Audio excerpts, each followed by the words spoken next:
Hey, welcome back to the Starting Story podcast with me, Krishna Palmer. Now, today's episode is one of those conversations you'll be thinking about for a while. And that's because today I sit down with Kathrine Farris, and she's a business owner who's built something seriously smart in the world of marketing automation. And we dig into how AI is actually being used in the day to day to drive growth. We're not talking about vague future stuff, but real tools, real strategies, and what's working right now and in the future.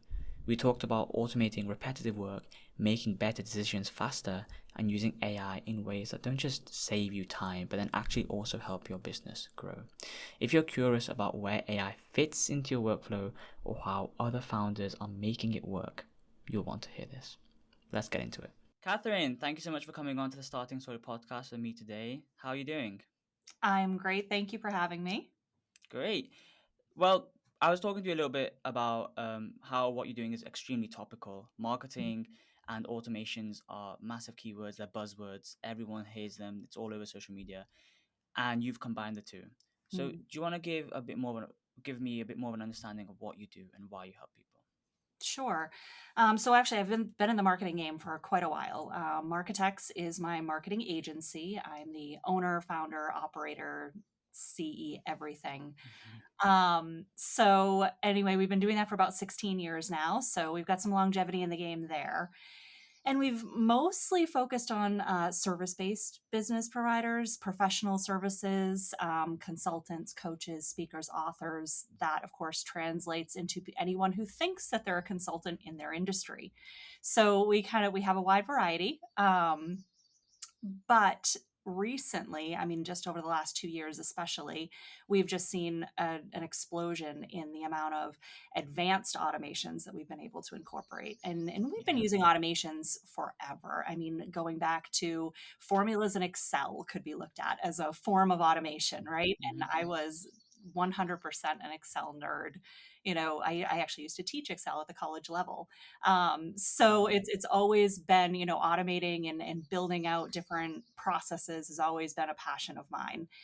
Then I started integrating that with some of the digital marketing tools and techniques and just kind of learning. I'm probably very kind of a DIYer in a lot of things that I've been able to bring to my business and then to clients' businesses and sort of learn as I go. But right now it's just exploding in terms of the tech. And I feel like every day I turn around, there's a new tool available, or something we were using before isn't the best anymore, or a new protocol, or whatever it might be. So Yeah. we're trying to keep up with some of that, but also trying to stay relevant in a way that our clients don't have to switch things every 2 weeks. So Hmm. there's sort of a sweet balance there of having the newest and most interesting stuff and being able to answer all the questions, but also knowing when to just wait a minute. Hmm. Yeah. Well, that's right, isn't it? Automations before used to just be like this app transfers information to that app, and then that Mhm. does this, and this goes to that website. Whereas, I mean, that in itself would have saved people loads of time because you Mhm. said Excels, but then also you can change the CRMs and also think you can combine loads of things together. But of course, now you mentioned advanced automations, which obviously include AI. Mhm. But is there anything else apart from AI that's making automations or allowing them to become more advanced? Maybe a trend that you're noticing?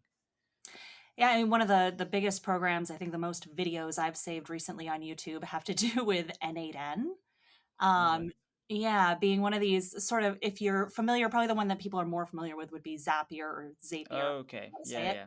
Well, think of that sort of on steroids, is how I've been explaining it. Right. Yeah, so there's a couple. Make is another one, but from what I'm seeing, from what I'm exploring, N8N is sort of the future of where things are going. It's more open source, so you have more control, which also means it's going to be a little more complicated, right? Hmm. Um, for anyone who's not familiar, and even Zapier feels a little advanced. It's kind of like I feel like when WordPress first came out, and this is sort of what I've been telling even my team and some people that I've been talking about this stuff. When WordPress first came out, it felt scary. It was like, wait, I have to download what? I have to install what? I have to do what on a server? And Hmm. it was like this whole next level. But you got all this flexibility. You could almost build anything you wanted. And then there were these plugins and people could build stuff on top of it. And it took a while to weed out the stuff that wasn't great. It took a while to be like, oh yeah, no, that plugin keeps breaking, or oh, now this one has, a million downloads and 5 stars. I'm going to try this one out. And if you had a WordPress site early on, you probably had a ton of plugins that you had to filter through and get rid of over time. And you may have changed your theme 3 times. And then the drag and drop builders came in. Mm-hmm. And, some of the ones we used early on are now, we're like, oh no, we don't use that anymore. That's, so complicated, and we've got these better options. So I kind of feel like that's where we are with some of this automation and AI stuff, is that we've got Right. these early adopters, these early players that feel very confusing, feel very like, wait a minute, I have to do what? I have to learn what? Okay, what's vibe code? What's no code versus, this looks like code to me. Kind of conversations happening. And I Yeah. think things are going to play out. I think that they're going to level out over time. But it's still, I don't know, for someone like me who does enjoy it and isn't seeing it as a chore, I'm finding it interesting and kind of exciting to play around with. So, All right. Well, that's the natural evolution of all this technology, right? Like you're mentioning mhm. WordPress, but it's just technology in general. Initially, you just have a bunch of options, and then over time, it gets whittled down to what is the most actually efficient and practical use of this thing. Yes. And yeah, I've heard of uh, Zapier, Zapier, however you Yep. pronounce it, Make.com, and yeah, this N810. Clearly, it's a perfect example of how you can get to some extent, and then there'll be that next thing that you've never heard of, and then you'll learn N810, and something else will come out that you've never heard of. Yep. So how do you manage to keep up on top of all of this? Because you're running a business, but then you also, if in this kind of realm of technology, you have to kind of be ahead of the game, really. Yeah, so I put lots of webinars on my calendar and I make it to about half of them. And the other Mm-hmm. half I try to watch later. And it is usually in off hours, early morning coffee usually has a YouTube video along with it, Okay, that okay. sort of thing. So it is a challenge at times. It's actually one of the reasons that we're hiring right now, is that I realized I need to take more stuff off of my plate, especially with what is going on right now and kind of with Yeah, this explosion of information. I'm like, no, I need to free up more of my time. So we're actually bringing on a new team member. I made an offer yesterday, so fingers crossed. that's great. Um, but I think that's the name of the game, is that you have to sort of play that balance of, you learn things, and then as a business owner, you have to actually produce them. You have to deploy them. You have to actually sell them. There's no point in learning something if you can't do anything with it. Hmm. Well, when you started your automations, um, obviously when they were a little bit simpler compared to what they are right now, what was the market like then? Because did you have some kind of USP that you brought to the market? Was there actually not that many automation business which allowed you to thrive? What was it that allowed you to kind of flourish in the automation market? I think it's really the individual programs that we were working in. We would connect with clients that were like, I've heard that I can do this with email marketing, or I've heard that I can do this with lead generation. And we'd be like, okay, well, let's look at your tech stack and let's figure out what's going to fill the gaps, or maybe we can reduce these 3 programs down to one. So Mm, that was always part of the conversation when it came to automations and marketing in general, was, what can we do to make it better? And a lot of that came back to the technology that they were using. Depending on the size of the business too, it would be a conversation about cost. It would be a conversation about like, okay, yeah, this is the greatest and the best over here, but you're not ready for that. It's going to be yeah. 2 or 3 years. It's going to be, so let's do a little band-aids. Let's do a little zaps. Let's do what we can over here Mm-hmm. and make these 3 programs work until you can afford this upgrade. So a lot of it was around the tech stack conversation. A lot of it was around email marketing and lead generation, building lead magnets that were automated with the follow-ups and all of this stuff. And we're still doing a lot of that, turning webinars that somebody does or podcasts into evergreen products and being able to continuously use those, and then taking and creating automations that are going to make repurpose this content, whatever content you're creating. Who wants to make an hour-long video and then just use it for one purpose? That's Yeah. not, efficient. That's not effective. You put a lot more time into it than just that, I'm sure. Yeah, no. Well, automation, I think it's a great service, and it ultimately just saves admin hours, because people who are running a business, obviously they have some element of creativity, or they have some element of being able to lead or manage a project or something of that sort, like critical higher level thinking. But then if they're sitting there transferring an email from one place to another, and then, copying things from an Excel sheet, it's just like it dilutes the potential that they could be doing at that time to Mhm. menial admin tasks. So automations without even too much explanation, are beneficial to any person. Um, but in what scenario might you say that an automation is not right for someone, and actually maybe they should not consider doing it? Yeah, so I typically will, when I'm talking to people about what we should automate or when we should implement an automation, I am of the mindset that you want to do something a handful of times before you start automating it. And then an automation Mm, should probably be tested and built on in terms of that. I mean, I just built one this past week actually for some lead scoring. And most of this was actually all within one program. We actually didn't have to go outside and do any program connecting yet, because this is where we're starting is sort of within their core program, just to keep it simple, keep it easy for them to find. mm, And it's as simple as, like, when somebody clicks on an email, they get a point. When they when they open an email, they get a point. When they click on a link, they get 3 points. And there's other, when they book an appointment, they get 10 points, and you can subtract points too. And it does all of this. And then you build automations on the back end that automatically, based on their particular point value, puts them into a pipeline, a lead pipeline. And then you can go and refer to that lead pipeline for, who should I call this week? Who's a cool lead versus a warm lead? Hey, I haven't seen that guy in a while. And mm. so, but it's something you have to test a little bit. So we just implemented it this past week for a particular client, went over it, showed them how it worked, just in the sense of, here's where we're pulling the data from. Do you feel like we're missing anything? Not in the sense that I expect them to be able to go in and fix a problem, but Yeah. more like, all right, we're pulling out existing clients, we're pulling out team members, because obviously they're all clicking on everything. Is there any tags I'm missing? Is there any categories I'm missing? And they're like, nope, looks good so far. All right, let's test it for a couple weeks. Well, within 2 days, we had somebody on the cool lead list. And it was actually, they're like, oh, that's a past client that ghosted us. That's interesting. And they Mm. never would have noticed that before if we hadn't just put this simple lead scoring process in place. Okay, wow.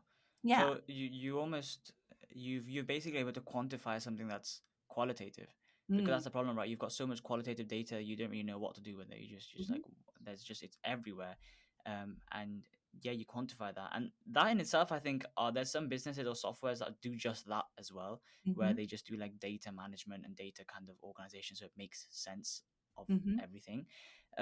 So clearly it works if you're able to utilize it. And like you said, it gives you a kind of stepping stone of knowing, right, we know where we are now. Where do we want to take this?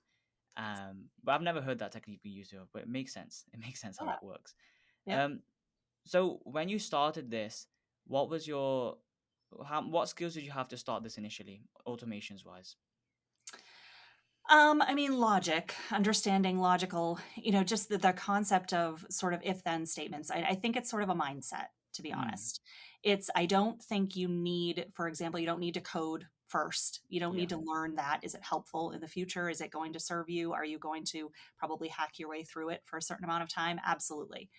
But I think conditional logic is really the piece that you have to mostly understand. And kind of, I mean, computers are computers in the sense, until you start adding AI on, they're Mm, not going to make decisions. You have to really think about, like, okay, I told it this or that. I forgot this other piece, and that's where the testing comes in terms of, is my conditional logic sound? Did I make, and it is programming in a way. It's just not another language. You're just, and that's why I say I go back to kind of those Excel formulas that I used to build, and back in the 90s, and it's still almost that same language, that same programming of the conditional logic. And I really think that that's where it starts. I think if you can start looking at things as a process, as a flow chart, then you can find a way to build an automation for it. yeah, that's so right. Just for automation in general, because it is just a flow. It's just a flow diagram, and Hmm. of course they can get complicated, but if you can, it's almost like if you can picture something in a visual way, and like Hmm. a diagram of like inputs and then potential outputs stemming off of it.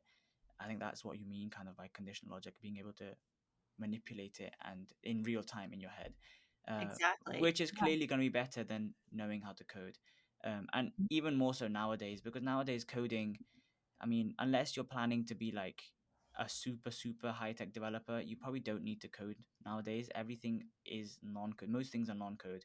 And if not, you've got AI, which nowadays can write Yeah. decent amounts of HTML, CSS, all sorts of code for you. So you can Yep. get pretty far without having to learn all the coding information. So, how did you then manage to? I mean, if you've got the conditional logic, Mm. you know you can do this. You can think your way through it. how did you then grow that into a business? Because then you have to get clients, maybe get a team, or at least some people that understand you. What was that Mm. process like? Yeah, so that was really solving problems. I mean, it was as I started, I wouldn't necessarily lead with those conversations early on, especially back, when I started in 2009, the idea of automating email was more revolutionary than, today it's more of a commonplace. So Mm, that probably wasn't necessarily what I would lead with.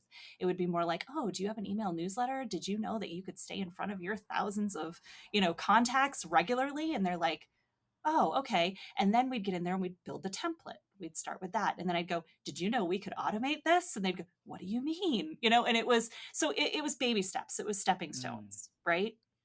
Now the idea of automating your newsletter and, automating lead magnet follow-ups, like I said, everybody's like, oh yeah, totally do that. My program already does that. How do we do it better? So right. it's definitely changed, in the 15 plus years that I've been doing this, but it's always just solving that problem. What's the problem that they're looking to solve today? Or bringing up a problem like, okay, you're going to all these networking events, but look at how many business cards you have sitting on your desk that we could put into a program and stay top of mind. Yeah, I Mm, know those people aren't going on social media regularly, but are they checking their email? And I still stand on email newsletters. I know some people say that, oh no, they're, nobody's reading them, nobody's looking at them. I said, but you know what? It is a top of mind issue and they are going to remember you. And that one time this year when they actually realize they need your services, you're going to show up in their inbox. yeah. So I do stand on those still. Yeah, that's true. It's that change that you mentioned, I feel like makes sense. And so does that mean that when you started, it was more of a case of, because people didn't know automations existed, was it more of a case of, rather than getting them to get the automation, it was more teaching them why it could help them? Yep. Or is showing them the programs that were possible. Mm, Constant Contact was really the brainchild at the time of starting out with email, sending emails, sending newsletters. I actually made the mistake, one of my early ons, where somebody contacted me and was like, hey, I have a business newsletter that I'd like help with. And of course, I'm thinking regular email newsletter. And I'm like, yeah. absolutely. So they said, okay, I'm gonna send you an example of our last one, and then we can talk more. And I had actually quoted them a price, Okay. thinking of like a 200 to 500 word email newsletter. They sent me a 17-page PDF that they mail, and I was like, Oh oh my. my. I Yeah. was like, okay. So I had to get back on the phone with them and thankfully they were super understanding. But I was like, so what you sent me is a newspaper. I Yeah, was yeah. like, we need to renegotiate this, and so, but that's kind of where I was back then. It's like, I didn't really know what I was getting when somebody would bring this up. It Mm, could be this 17-page newspaper, or it could be just this short little paragraphed email newsletter. So it was very interesting. It was, Constant Contact, I don't know, like I'm not a big fan personally. And then, MailChimp came out and it was free and still automation wasn't a part of it. right. It was still just I can go in and I can send my newsletter. There was no real automation features. I think one of the first times I really got excited about a program was when I had a client that came to me that was using Infusionsoft. And I do know it's now Keep, so they did get rebought. And Mm-hmm. that was one of the things that I thought it was funny because I had heard the nickname that somebody had called it Confusionsoft Okay. because they said it was too complicated and too this and too that. Well, over the last 15 years, it has probably been one of my favorite programs until recently. I found a better one. Yeah. Um, but it had that ability to build out conditional logic and have statements where if somebody, okay, I sent somebody an email, great. I sent them a follow-up email, great. That's just the beginning. How about if they click this link, I send them these 3 emails. If they don't click this link, I send them these 2 emails. How about following up with appointment reminders? How about if they answer a question a certain way, sending them something different? This was all stuff I was able to start doing with Infusionsoft that I hadn't been able to do with programs like Constant Contact or MailChimp at the time. I think they have a little better automations now. But, Mm. so that sort of opened this window of like, oh, we're hitting a next level. And I don't know if I could tell you what year that was, but it was somewhere in the middle of my journey, and now I feel like, again, we're heading a next level of what we can possibly do. So when you're learning all this, do you you might not, but do you have any kind of, I don't know if the right term, but like favorite automations, or any kind of automation that you're like, oh, I find it really interesting that that can be done. I find it so fun that that can happen. Yeah. So we have what we call a scheduling gatekeeper that I usually deploy with most of our clients, unless they say otherwise. But I usually describe this to them, and it's kind of a standing process that we have done. Mm-hmm. So instead of so you go to somebody's website and they have book a consultation, and you pick a time and you book a consult and you get reminders. I mean, you do it all the time with your podcast, right? Yeah. Okay. So what happens if you start getting like sales pitches, and I'm sure you get this too, people that aren't really interested. I mean, I know you sent me a bunch of follow-ups like please confirm you're interested, please you're, all of that stuff, right? Mm-hmm. So instead, we create a process of an intake form to prove you're interested first Right. before you're actually allowed access to the calendar. And there's a series of questions and some conditional logic that happens in there depending on how you answer the questions. And for every client, it's a little bit different. One of my favorite examples was at one point I was working with a relationship coach, which I actually haven't had a lot of those, but this was a particular relationship coach. And we were trying to come up with what's the question that really leads to like these people or this person might be a good contact for me. And that's Mm. what you have to decide with this gatekeeper process is like, what's the question? And things are getting more complicated where we can do multiple now, but it was always like the single question that is the identifier. Yeah. And with this one, we were like, all right, how do we say that you have relationship problems without coming out and saying you have relationship problems? It's Mm-hmm. almost like a quiz question. So we came up with like, how big is the TV in your bedroom? Right? Oh, Because that really? was a correlator that we had heard with whether you were having a good relationship for Oh, her wow. particular needs. So we had all these questions, and then we had this conditional logic based on how people answered these questions. And that was one of the major ones that we would say, like, good fit or not fit, or do they need a manual review? So there was sort of that manual review process that we could also build in. So we could say, like, 100% sold, we want them on the calendar, or we could do what we call the consolation prize, where we say, thank you so much for your interest. We feel that these resources would be a better fit for you right now, and Right. send them some additional stuff, but still keep them on the list, right? Because they Mm-hmm. could be growing into a good contact or a good lead. And then there was the in the middle where they get the manual review and then they get tagged a certain way, usually, depending on the system we're using. So Okay. that's a good example of one that we usually deploy. The lead scoring is another one, which I described earlier, which definitely has a lot of potential and different things we can do with different clients. And then there's spam filters that we also like to deploy. So if Okay. you're using a system that allows you to connect to social media, then spam DMs have become a huge issue. Also, just spam on your contact form is usually a pretty big issue. Uh, Mm. so we will usually set up an automation that will filter out all of that spam and automatically delete people from your contact list so that you're not necessarily having to pay for extra contacts or sending emails or paying for emails that are, unnecessary, and it keeps your list clean. Okay. So yeah, so very, very interesting use case there. But also very unique in the sense that who would think of that? The like the TV in the bedroom.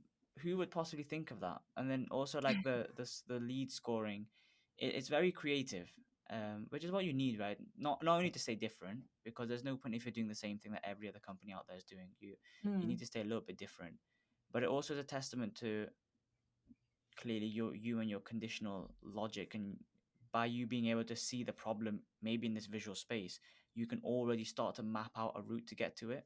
mhm. And you're like, right, here's a problem, we're two-thirds of the way to solving it, why are we stuck here? And Yeah. just trying to find a roundabout route to get to our final solution.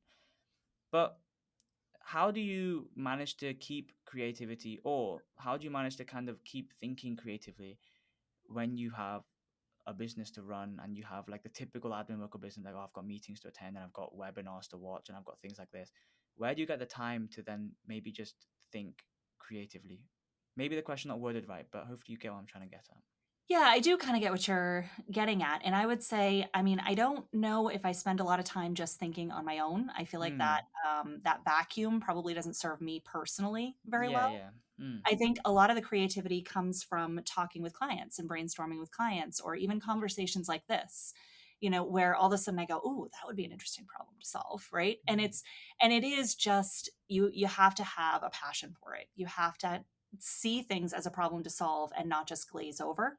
Mm-hmm. I mean, it's no similar to anything else I think in our lives, right? When you like, if you look around your house and it's messy and it doesn't bother you, you're not going to solve the problem. If you look True. around and the dishes aren't done and that bothers you, you're going to find a way to fix it, whether you do it or whether you hire a housekeeper. Mm-hmm. you know so it's all about what you're interested in, and those are the problems you're going to solve. And so for me, it is marketing and automations, and efficiency is just huge for me. I not having redundant processes is huge for me. So when I hear somebody say like, "Oh, I sent 15 emails about the same thing this week," I'm like, "Oh, wait, what?" Like, let's talk about Let's that. try and fix that. Yeah, Yeah. exactly. And so when as you've progressed these last this 15 years or so, have you Mm. noticed that the clients you're serving have differed slightly? I'm sorry, what was that? So as this business has progressed, because you said that people's first of all perception to automation has changed, Yeah. and then also technology and the technology sector in general has changed as well. Are your clients also changing, the people who you serve? Um, in some ways, yes. I mean, there's always a sense. Our biggest source is referrals. Mm-hmm. So it will be one client that we helped with something, talking to their friend or another business owner, and they may not even be necessarily our ideal client, but the problem that they mentioned is the same problem that we solve for them. So we'll get that referral. But consultants in general has kind of been our bread and butter over the years, and that has not necessarily changed. And I feel Right. like that's definitely a constant and a consistent. Like I said, there are people who will see themselves as consultants in their own industries. Lawyers and CPAs are a great example of that. They always feel like they're consulting their clients, so they kind of fall into our wheelhouse as well, Mm-hmm. which is always a little bit interesting. And every lawyer is a little bit different. I mean, we've worked with lawyers in the special needs industry, we've worked with lawyers in the elder care industry, we've worked with, and so they're all going to be a little bit different. Their clientele is going to be a little bit different. Yeah. But the same can be said for, a tech management consultant versus a executive management consultant, or like who they're talking to and what they're going to be saying. And that gets down to their actual marketing practices versus their automation practices. So the automations may be very similar for all of these clients, but the imagery, the concepts, the actual lead magnet we create, the actual content marketing we're supporting, like those things are where the differences are going to come in. Right, that makes sense. And since you can spend a lot of time in trying to get from A to B in your automations, are you noticing any potential challenges even right now where you can't quite automate but you wish you could do? I would say some of that, yes. So the answer to the question is yes. And Mm. majority of that is probably due to me still being in the learning phases of some new things. All And I right. think some of these new things are things my clients don't even know about yet. Like, I would be bringing them these new things and they would be like, you know, but I I'm not see. ready. Like, I'm not quite there with a few of these automations that I'm seeing or I'm watching, and I'm like, "Oh, I want to learn how to do that," or bring somebody on the team that knows how to do that. Mm-hmm. So there's tons of room for advancement here as far as I'm concerned. I and again, my clients aren't knocking down the door saying, "Why can't you do this yet?" That's not the issue. It is Okay. definitely more like, I see these things coming down the line, and I'm excited to introduce these things to my clients. Okay. So the real almost barrier is just how quickly you can learn this stuff. Yeah. And it's definitely no mean feat because every single day something new is coming out. So Mhm. it's not easy to filter through because A, you're filtering through first of all what is important and what isn't important for you to learn. But then even the stuff that is important, you have to make time to learn it. Yeah, And and hope that it doesn't go away in a week, that something true. doesn't replace it in a week. You know what I mean? Exactly. So filtering out the stuff that feels temporary too, and that's not easy to do. And I feel like maybe that's a little place where I'm stuck right now, is like, I'll hear whispers of something else that's coming out, and I'm like, "Okay, is that gonna replace the thing that I wanted to learn this week?" I'm Mm. like, Yeah, that's the problem, right? But surely you notice that even if something replaces, you'd hope the fundamentals stay the same. So even if you learn "Yes." the fundamentals, you can just kind of transfer them, right? Exactly. 100%. And that's kind of that example that I was saying with, learning in Infusionsoft and starting to build these automations. And now I'm in a different program. So now I'm sort of really supportive of Go High Level or High Level. Mm-hmm.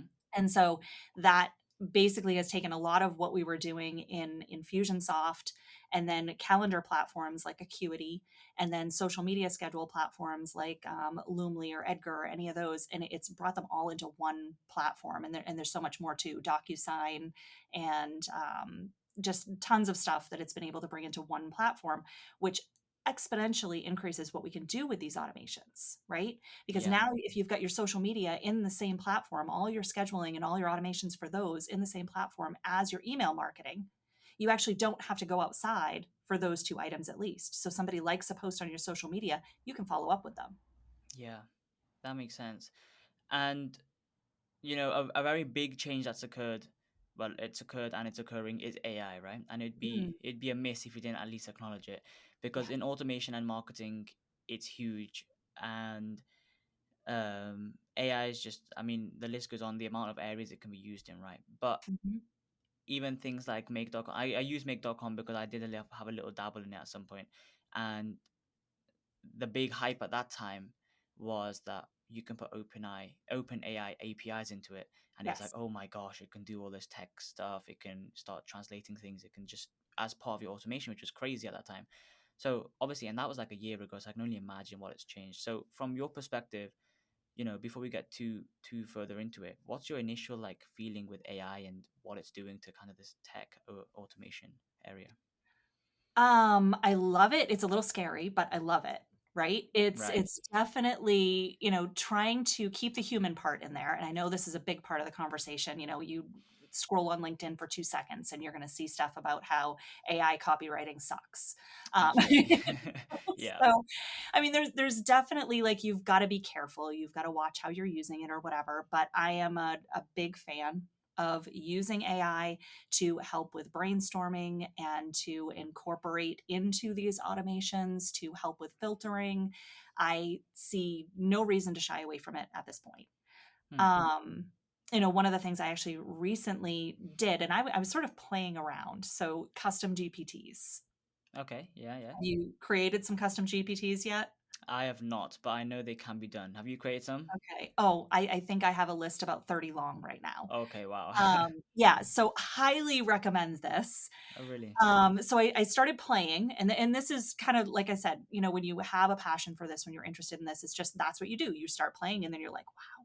Hmm. And so I started playing, and I started creating some custom GPTs, and I was like, oh my gosh, these are so much better than regular Chat GPT Wow. and so much faster. So you take 30 minutes to an hour to set up a custom GPT, and it's now going to run exactly what you need, what you set it up for, that much faster. 100 times over. You can now use it forever. So, for example, show notes or writing a blog post based on a video transcript, which I can assume you might use. Hmm. You could set up a custom GPT where you train it to say, I want every blog post to include these 10 items, run through this format, look like this. Now, all you have to do is upload the show notes and say, make me a blog. Okay. So you don't need to do the big prompt anymore. It knows All what to the do. prompts are built in to your Oh, custom I see. GPT. Yes. Okay. So once you build one, you'll be like, oh my gosh, I have 10 use cases for this. But so I started building one essentially for our own like social media posting and, just our conversation, how we write, all that type of stuff. And I still always edit them, don't get me wrong. But Hmm. there's certain things that I was pasting every time I used to go to use ChatGPT. So I'm like, I'm going to try this custom GPT thing. Well, then I was like, I wonder what I could do with this because you can make them public. Yeah. Yeah. So you can make them private, you can make them link only. It kind of like you can do with Google Docs. Like you can access with only the link, you can Yeah. make them private, you can make them public. So I'm like, what happens if I create one and I train it with all my blog posts and all my theories around building funnels, building lead generation funnels, and my video transcripts from videos I've done and all this stuff, and I make it basically a funnel designer for people so Hmm. that they could actually design their funnel. And at any point, if they need help, it recommends that they call me. Okay. Right? Yeah. How'd Okay. that go?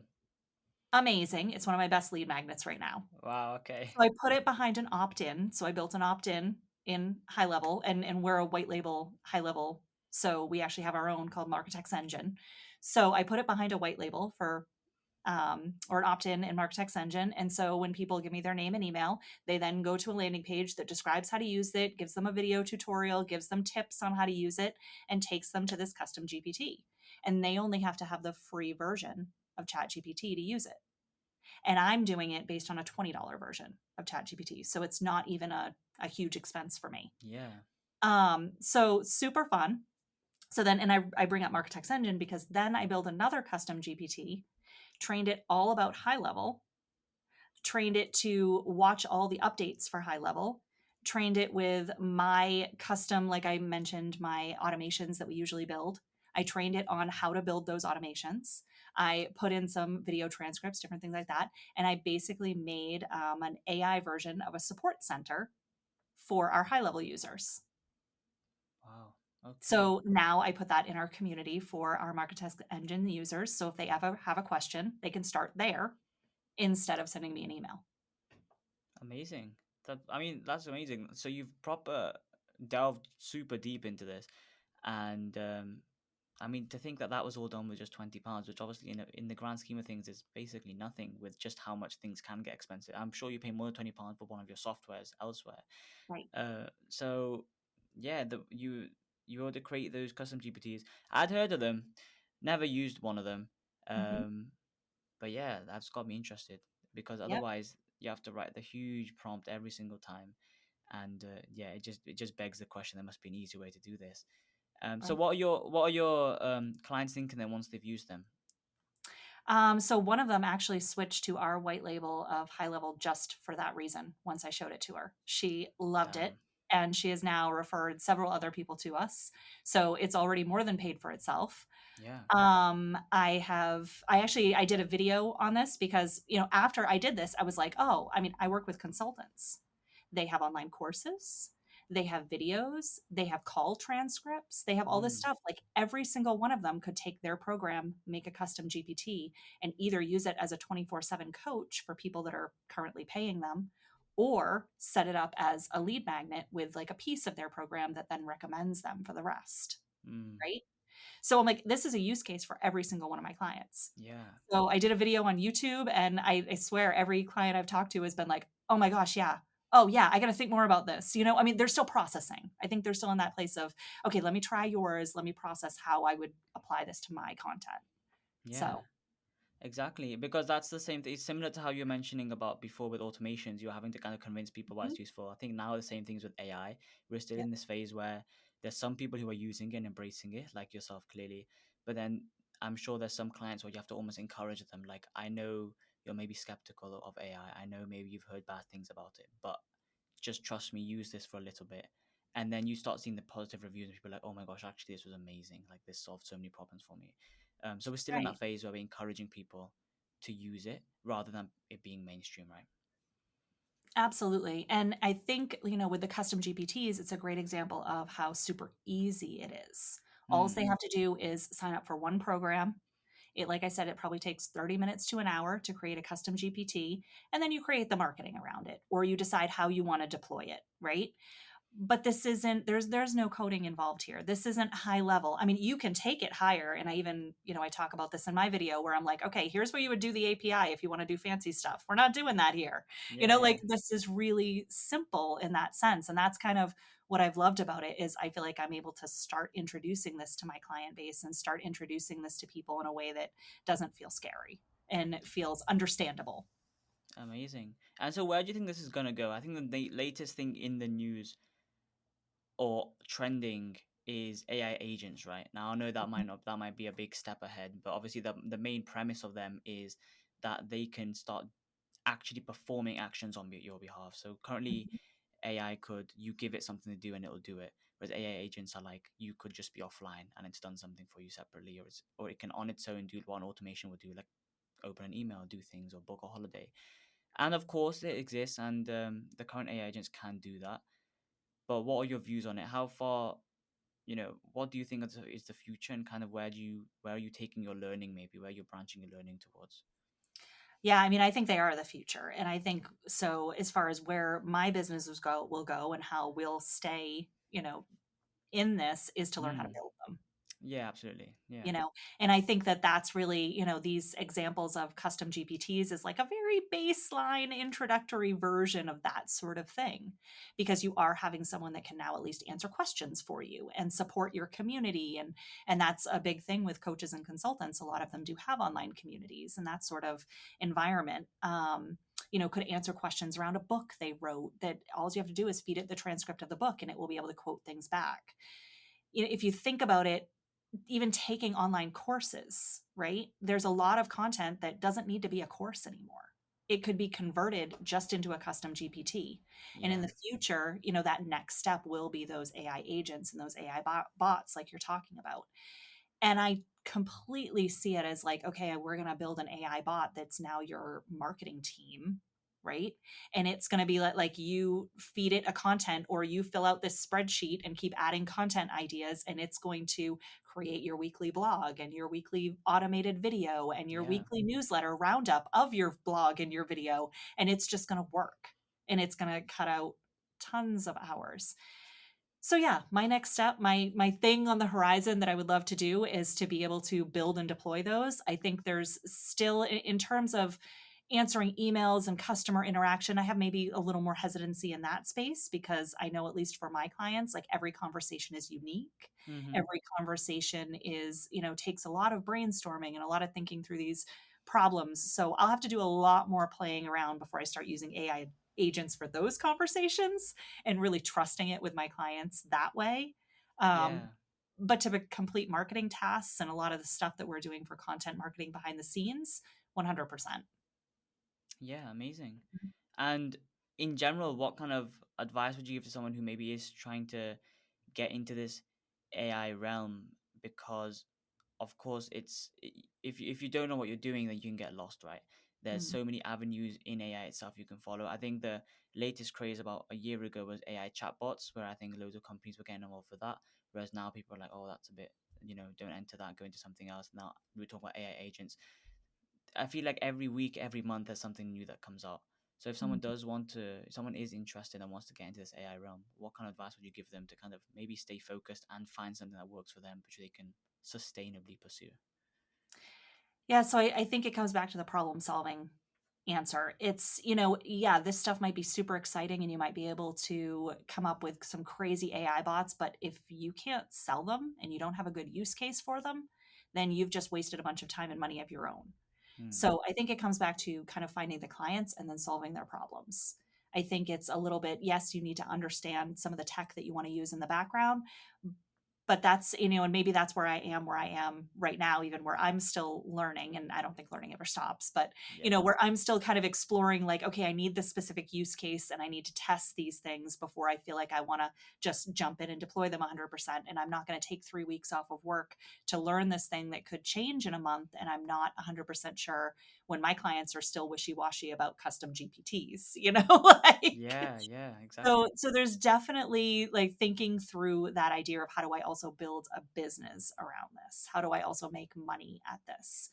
And finding those solutions. And I don't think chatbots are out either. I think there are a lot of people out there that still don't have chatbots, that Hmm. still don't fully understand them, that wouldn't know how to build their knowledge base, that wouldn't know how to properly structure their FAQs. Like, I still feel like there is actually a market in that. I still hear people talking about those. Um, so where AI agents are great, there might still be a delay in adoption. Yeah, definitely. I think AI, as much as people can say that a certain sector is saturated, maybe, I think we're nowhere near saturation with it, because we just don't realize how many people don't even know it exists and how many people are skeptical. Sometimes I speak to people, um, because I'm really interested in this AI thing and I find it really exciting. And I think genuinely, I mean, the reason I find it exciting, because when I was younger, I used to always tell myself, when you searched on Google and you'd give it like this thing, and if your search was anything more than 10 words, you weren't gonna get a decent answer back. You need to Yep. do like short searches, right? And I remember thinking to myself, if only there was something that existed where I could search exactly what I'm looking for and it gave me an answer. So Mhm. obviously, come like whatever 10 years later, AI comes out. I use ChatGPT and I'm like, my dreams have been answered. Something has been created that can do exactly that for me. So I think like the child in me was reborn, and yeah, that's just AI. But there's still some people out there that are genuinely like, nope, this is just a fad. It's not good. It's just a big hype, and nothing's gonna last. Mm, So it just shows there's a huge population of people who are still there waiting to kind of embrace this. So I don't think it's anywhere near saturation. Really, it's just all the opportunities are still available. mm-hmm, Um, but yeah, I think to kind of like we were talking about, about midway through, just because of the amount of evolution that's happening and the speed of it, if you do want to learn it, I think it's better to not just go all in on one thing, mm, because if it changes, then A, you could get demotivated, and B, there might be something you need to learn. Instead, I think it's a safer option to learn the fundamentals of 3 or 4 different things. So, like APIs, right?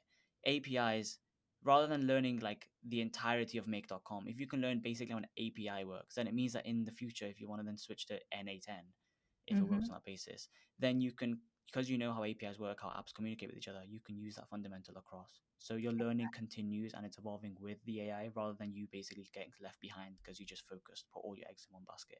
And I think that's the strategy you have to use with this, right? Exactly. And the same can be said for prompt engineering, right? Yeah. Whether you're using Claude, whether you're using ChatGPT, whether you're using, whatever you're using, they're all going to use a lot of that same interface. They're all going to, so, and I know people are using a combination where they'll write something in Claude and then have ChatGPT confirm it. And they'll, and that's all part of the automation where they actually have that in their N8N automation. Mm-hmm. Write this, confirm all the statistics with a different AI, and they're doing this sort of thing, which I think is just brilliant. I love that. The other thing to consider in this is how, whether people love AI or decide to adopt it or not, it's how it's actually impacting businesses, not just in terms of productivity, but think about what you just said about search engines. Being in marketing, I look at that like, okay, you stopped going to Google and you started going to ChatGPT. How do you get found on ChatGPT? Like, Mm. this is a whole new SEO problem. I suppose, yeah. This is a whole conversation that's been happening in the marketing world with, okay, how do we get found by AI agents? Even within Google now, with their AI responses coming up first, it's changing the SEO conversation a bit too. So, this is a Yeah. whole side issue that's coming up with AI that doesn't even really have to do with deploying it or adopting it at all, but just how it's going to impact every business. That's true. Yeah, I've been hearing whims of this whole like the because obviously SEO was the entire fundamentals of it was that the internet's created for human eyes to go through. So Hmm. SEO was like, okay, if you're gonna make a blog, then put keywords that human eyes and human brains will understand. Whereas now, I think I read an article a month or so ago which was saying that the internet could just change to be this thing that's now not designed for human eyes but designed for AI. So websites, instead of being all nice and colorful, it could just be a very, very to the point block list of this is what I am, so that if AI goes to go across it, they don't need to go through the custom CSS of it. They can just read the text, understand what you are, and then feed it back to whoever used the AI in the first place. So yeah, that's a that's a whole other topic, really, isn't it? Just the future of the internet that as we've known it, which has lasted for about 20, 30 years, it's Mm-hmm. really governed the way search has worked over the world, but now it's obviously going through a massive radical shift because of AI. So I think that's a really interesting point that you raised there. Um, but yeah, in general, Catherine, I think it's been a great conversation, and it's I'm really interested because, as I said, AI is something I've always been kind of key into, but you've been a great example of how it can be used. And I feel like the way you describe the starting story of it, in terms of how you can get going, make a use case, stay flexible, Mm-hmm. make sure you've got your fundamentals correct. This is all really good information for someone who wants to get into this field, Mm-hmm. because otherwise, if I speak to someone, let's say, if this conversation went a different direction and you were there saying learn everything and anything and this is something where you need to know everything, someone who's trying to start would be like, what? Overwhelmed. We're Mm-hmm. overwhelmed, where do I start, what's going on here? So I think Mm-hmm. it's very practical advice you gave, which is always preferred over convoluted advice. And again, like I said right at the beginning, the things you're doing, marketing, automation, and now using AI, 3 humongous keywords nowadays. So clearly you've got the benefit of having a business that's really, really topical, but then also the challenge of making sure it remains topical and delving into and experimenting with new and new things every single time, doing as many webinars as obviously are useful. and obviously, like you said, things like this AI agents, trying to at least understand first what they do, but then how they can be useful to your clients, Hmm. right? And And keeping my team up to date. You know, this is exactly. one of the other things that we've been struggling with. This has been, I'm like I said, I'm looking, I'm hiring right now. I'm hoping that that's going to work out. But I actually have a team member that we brought on just about a year ago that her contributions have declined drastically, partly because there's a hesitation for Oh, really? adoption there. And yeah, so I mean, even just who we're looking to hire and what people have to be open to coming into this is even changing just in the last year. Yeah, that's so true. Yeah, because not only do you need to learn it, but your entire team has to kind of stay on top of it. Otherwise, what's the point? So, would you say Mhm. that your entire team is kind of for AI, or do you have still have some members that are not all in it? So it's not AI specific, but automation and AI, kind of the combination because I don't know that we really use one without the other. Mm, But the tech expertise needed has been the thing that's been a little bit hesitant. And I would say, really, just on the part of one person. And that's been something that I just have to be very honest and upfront with my team is like, look, things are changing. I mean, I could send you all the videos in the world to prove it. But this is the direction we're going. The 4 conversations I had this week were all about setting up automations. So if you can't learn how to do this and become proficient, then I have to find someone who can. yeah, exactly. It's a tough but needed conversation Mhm. if you want to move forward with this. Um, and yeah, almost kind of as a final kind of ending point, what would you say is the craziest future for your business? Where do you want to take it? Where if you didn't have to deal too much with the practicalities, everything worked out perfectly, luck was on your side. Where do you think you could take it? Oh gosh, that's an interesting question. I'm not sure I think outside of the practical very often. That's interesting. Exactly. Yeah. um